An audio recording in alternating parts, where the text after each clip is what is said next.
Today, we're going to talk about overcoming infidelity. So many of you reached out recently. I put a post up on Instagram and said, hey, what do you want me to talk about on the show? What topic? And resoundingly, there was a lot of questions about infidelity. And this is something that most people are going to experience, right? Not everybody, but most people are going to experience at some point in their life, in their relational life. And it can be a hard one. It can be a hard one for the person who is cheating and the hard one for the person who was cheated on. And there's many reasons why infidelity happens, right? I mean, I could spend a whole episode on that.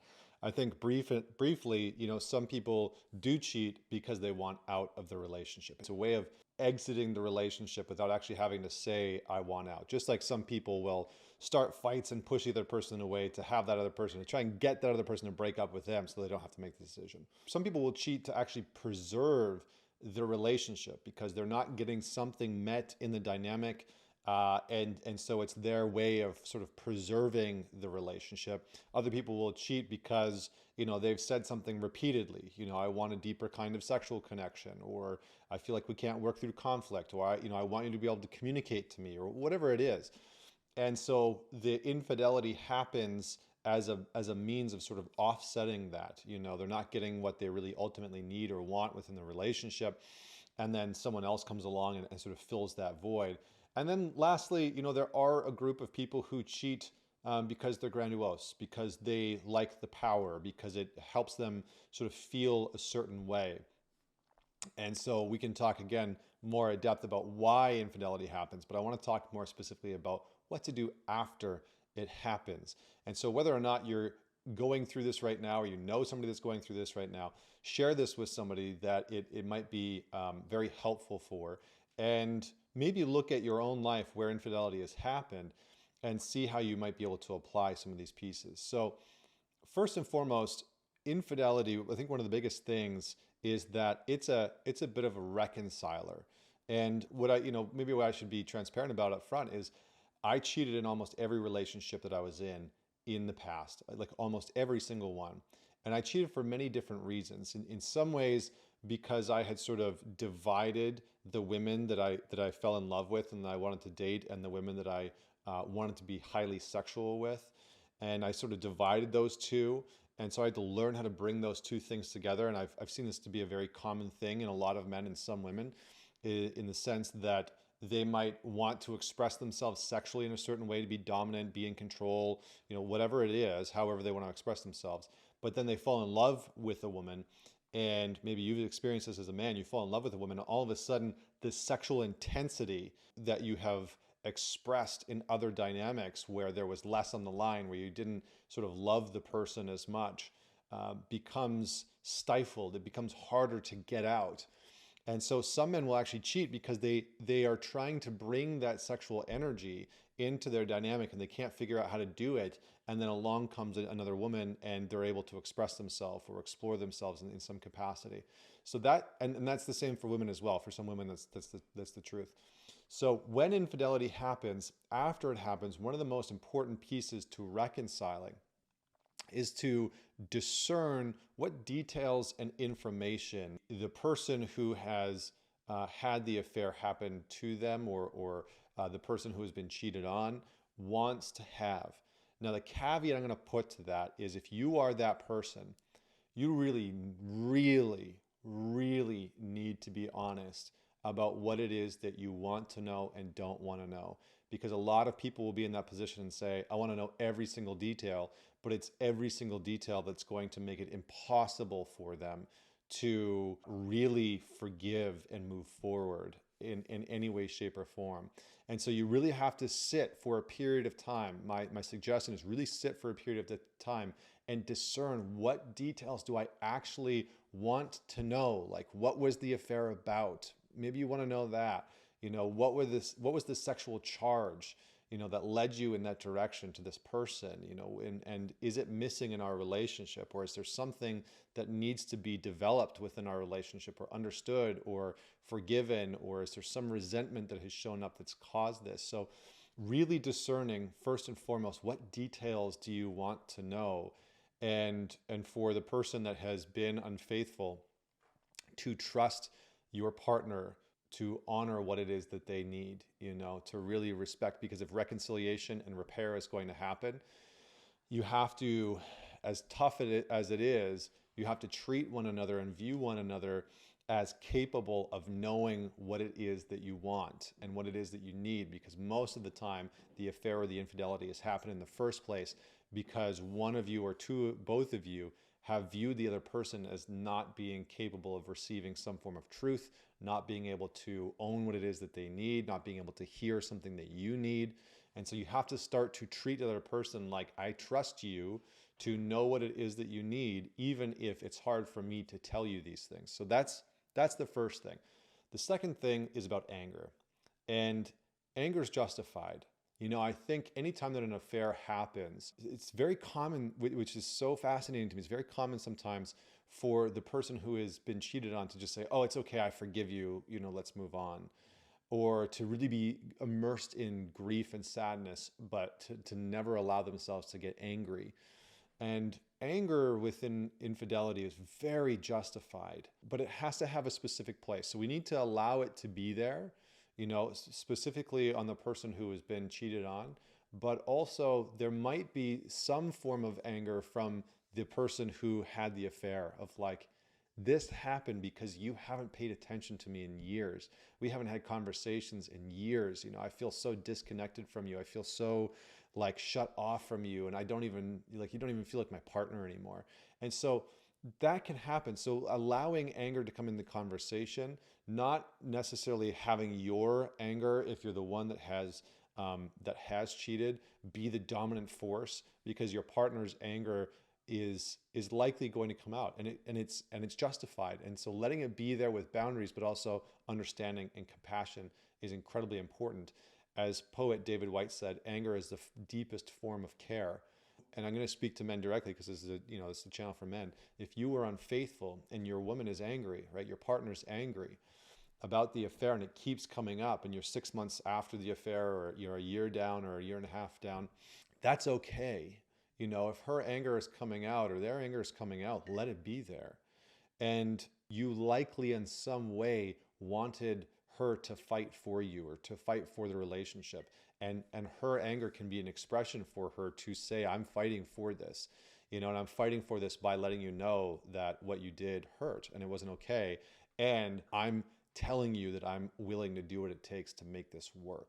So again, anger is justified. Have some boundaries around it, right? We don't want to have unproductive anger where our partner, that person is from a hurt place, calling names and, throwing dish plates and stuff like that. That doesn't, need to enter into the equation. So we have to have some boundaries around the anger. Next is grieving the relationship that you had, which is no longer there, right? It's changing, it's transitioning, it's evolving, it's forming into something different. So grieving the relationship that you once had, and grieving the future of the relationship you thought you were going to live into. So for many people, part of the grief is they had a vision of what the future was going to look like, infidelity free, right? Affair free. And they had a vision of how things were going to unfold in their life and in the relationship. And that's gone, right? That's changed. So in order to forgive, and this is my belief, is that forgiveness is on the other side of grieving. That forgiveness cannot happen until grieving until we have immersed ourselves in grief in some capacity. So we have to allow ourselves to grieve, and we have to grieve the relationship that we had because it's changed, and we have to grieve the future relationship we thought we were going to live into. And that will allow us to free up the possibility of what the relationship can be now. So that allows us to open up this space of, well, what might the relationship be turning into, right? Maybe there's more honesty, maybe there's more transparency, maybe there's more connection, maybe there was something that was missing within the dynamic that can now be present, because that is very, very common. A lot of people who go through infidelity and go through an affair, and they come out the other side and they make it through that repair process, actually report having a better relationship, a more honest relationship, a more connected relationship than they did before the affair, because infidelity usually reveals something about an individual or about the relationship itself that is integral for the relationship's survival. Now, that doesn't mean that we should go out and have an affair to try and communicate something to our partner or about the relationship. I'm not advocating that. I'm simply saying that if and when it happens, then there's often something bigger at play. Next, and there's two more pieces, okay? And they're going to be brief, but I think this one is arguably the most important one, which is the indiscretion, the betrayal, and any kind of betrayal. This is relevant for infidelity and any kind of betrayal. Doesn't annihilate and doesn't destroy the rest of the relationship or marriage and what that person has meant to you or been for you or how they've been there for you. I think one of the most damaging and detrimental things that happens when infidelity happens is that people take this hurt and make it mean that everything in the relationship was false, couldn't be trusted. And so you have people that have gone through the death of a child together, or the loss of a house, or the loss of a parent, or through cancer and a remission, through health issues and financial problems and lost jobs and moving to different countries. You have people that have gone through tremendous hardship and challenges and obstacles in their life together, and all of that can get wiped away because of the infidelity. And I think that is such a false notion. And I really would caution people to change the mindset that the indiscretion, the affair, the infidelity, the betrayal does not mean that person wasn't fundamentally there for you, loving you through very hard times. And we have to reconnect to that thing. We have to reconnect to the truth of who this person has been in our lives, right? Who that person has been in your life in order to heal from the infidelity. Because if not, they'll just become this monster, right? They'll just become this villain. And the pain and the sadness of what has happened in that betrayal can permeate unnecessarily and falsely to erode and corrode the rest of who that person has been. That person who cheated can still be a beautiful, very strong, very healthy person in your life. They can still be somebody who has stood by you as you've transitioned careers, who has been beside you as you've gone through family challenges or personal finance problems or health issues. They can still be that person who loves and cares for you. And the indiscretion, the betrayal doesn't mean that all those things are false or need to be wiped away. So that is a really important piece. And then lastly is be in the fight for the relationship. Be in the fight for the relationship. So what does that mean? It means that your relationship is going to change. It's going to look different. It's going to be altered, and it's not going to be the same relationship that it was before. And so, like I said before, grieve, but also be in the fight for what you want the relationship to be moving forward. What does 2.0, the marriage 2.0 look like? What does the strengthened relationship look like with more transparency and more honesty and more connection? And that is, in Japanese culture, they have something called kintsugi.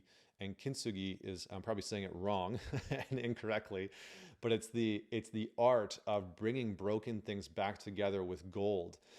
And so the Japanese, hundreds of years ago, would break pottery, teacups, kettles, etc., and they would repair them by sort of pouring liquid gold into the cracks and then putting it back together. And in this way, you find the beauty in the broken places. And so that's the last piece that I have for you is, as you go through the repair process, the restoration process of the relationship after infidelity, try and find the beauty in the broken places.